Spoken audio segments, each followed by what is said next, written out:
Siapin teh, kopi, cemilan sebelum lu nonton video ini.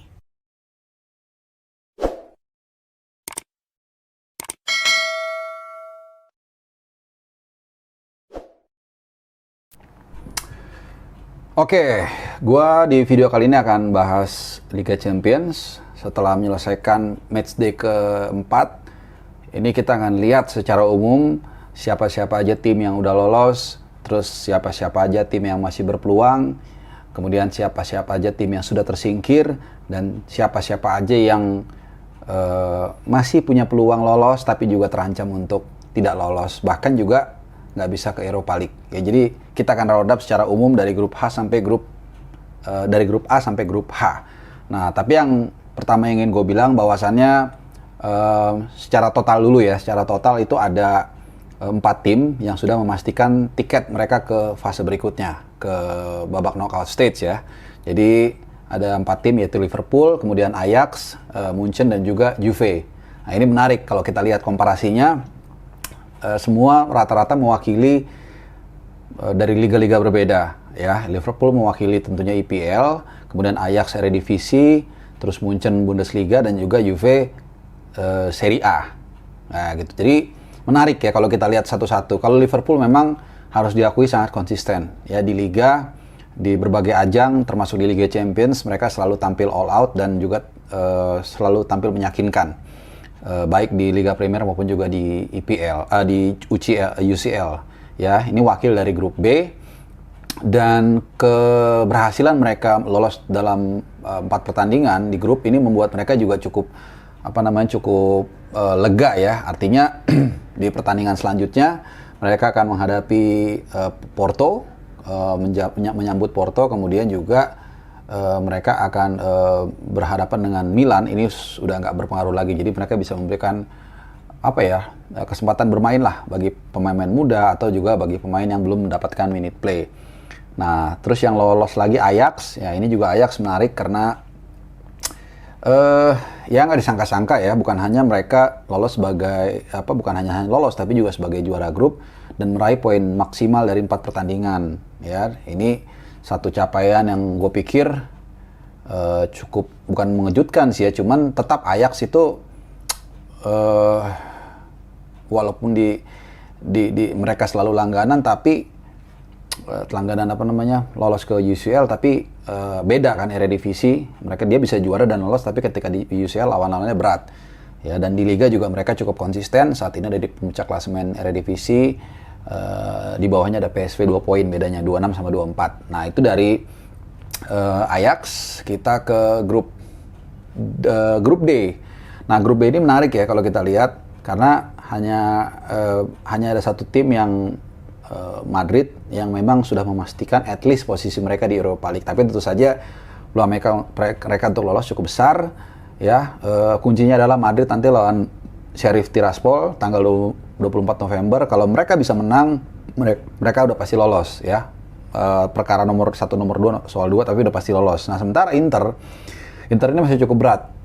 Ya, mereka harus menghadapi Shakhtar Donetsk dan kemudian juga Sheriff Tiraspol. Di 2 pertandingan ini dia kalau tidak mau tergantung dengan hasil yang lain harus menang. Ya, kalau memang menang dengan 2 pertandingan tersebut dengan Tiraspol dan dengan Donetsk, maka mereka langsung otomatis lolos tanpa harus bergantung dengan partai lain. Nah, ini ujian tentunya bagi Simone Inzaghi yang membawa Inter Milan, tentunya melatih Inter Milan di kompetisi yang cukup berat ya, UCL. Ya, masih peluang terbuka, tapi gua rasa sih Madrid 90% akan lolos dan peluang Inter cukup besar, mungkin sekitar 70% ya.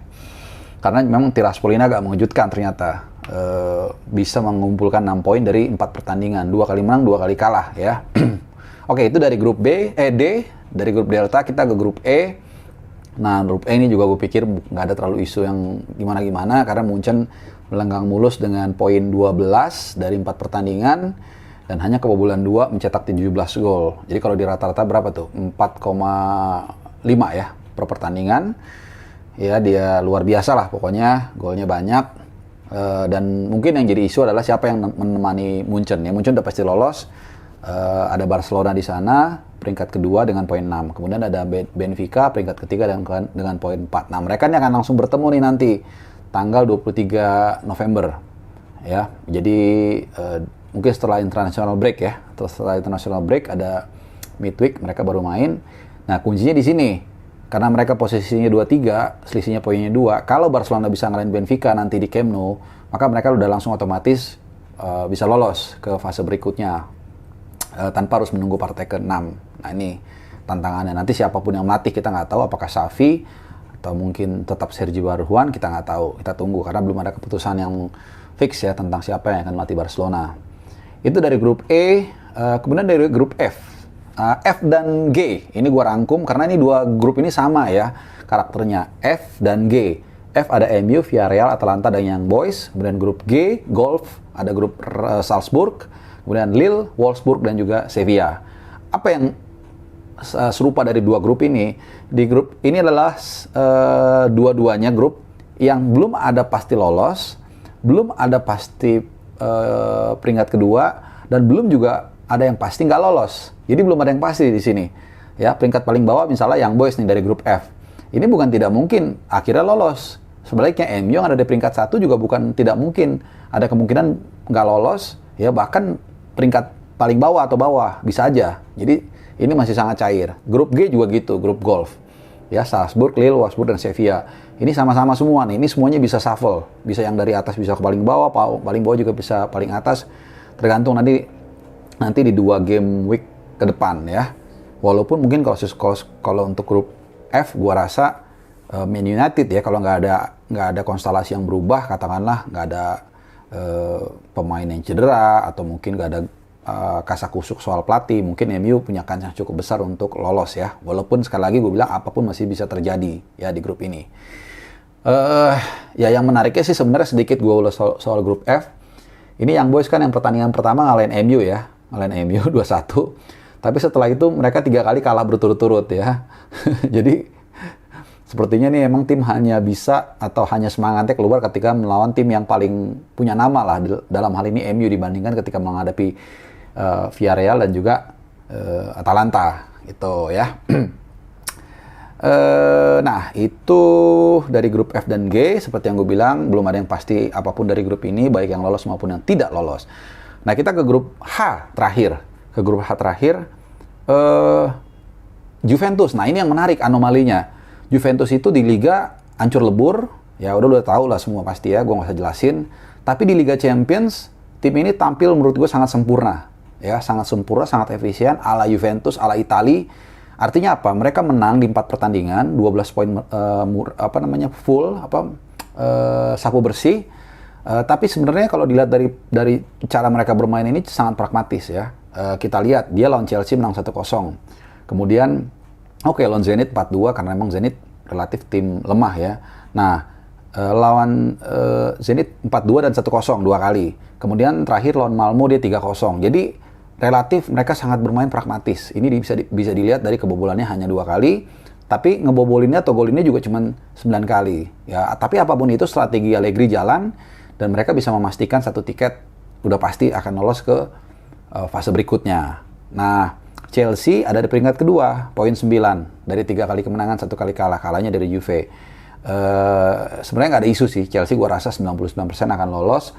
Di pertandingan berikutnya mereka lawan Juve, yang juga sudah lolos di Stamford Bridge nanti tanggal 23 November. Mereka cukup seri aja, bisa lolos. Bahkan kalaupun mereka kalah dari Juve, kemudian Zenit St. Petersburg tidak bisa menang dari Malmo nanti tanggal 23 November, Chelsea udah bisa lolos. Jadi ini hanya soal waktu aja. Jadi itu sih yang gue mau rangkum dari Liga Champions. Apapun masih bisa terjadi. Yang jelas gini, ada satu data yang akan gue kasih ke lu yang ini sangat menarik dan ini akan gue bahas satu khusus secara detail statistiknya. Jadi gini, dalam 20 tahun terakhir, jadi ini udah mulai kelihatan nih ya siapa tim yang lolos, kemudian tim yang terancam gak lolos dan sebagainya. Tapi begini, gue mau ngasih tahu satu data yang menarik bahwa dalam 20 tahun terakhir ya dari mulai 2001-2002 itu tim di Liga Champions yang kalah di pertandingan pertama itu tidak ada yang juara. Oke? Jadi tim yang kalah di pertandingan pertama di babak di fase grup, ya pertandingan pertama pasti fase grup kan. Yang kalah di pertandingan pertama sekali tidak pernah ada yang jadi juara. Oke? Nah, dalam 20 tahun terakhir, tim yang juara itu 17 diantaranya itu selalu menang di pertandingan pertama. Oke? Oke, ini dengerin.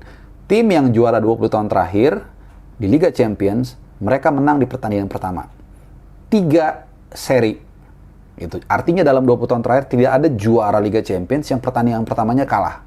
Nah, ini data yang sangat penting. Tentu lu akan bilang, oh ini belum tentu, ini statistik kan bisa aja enggak. Gua nggak mau berdebat ke arah situ. Gua hanya mau bilang, ya, betapa pentingnya pertandingan pertama kalau kita melihat tren statistik ini atau historis ini.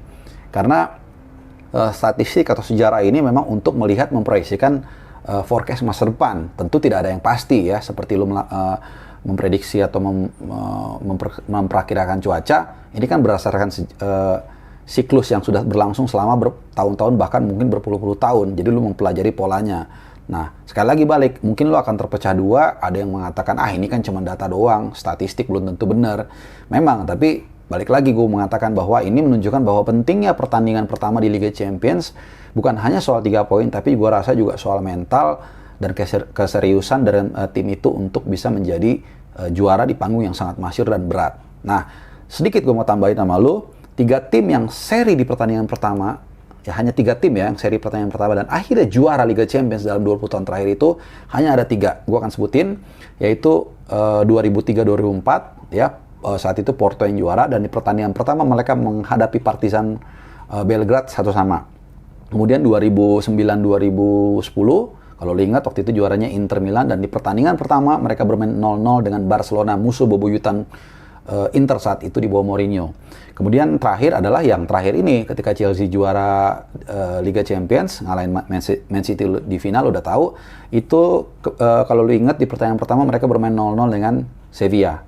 Nah itu jadi ini hanya standing point ya, hanya satu sudut pandang yang mungkin bisa menjadi pegangan kita atau pandangan kita atau point of view kita yang tentunya lu bisa aja lo bisa agree atau setuju, bisa juga lo argue atau berbeda dengan alasan bla bla bla.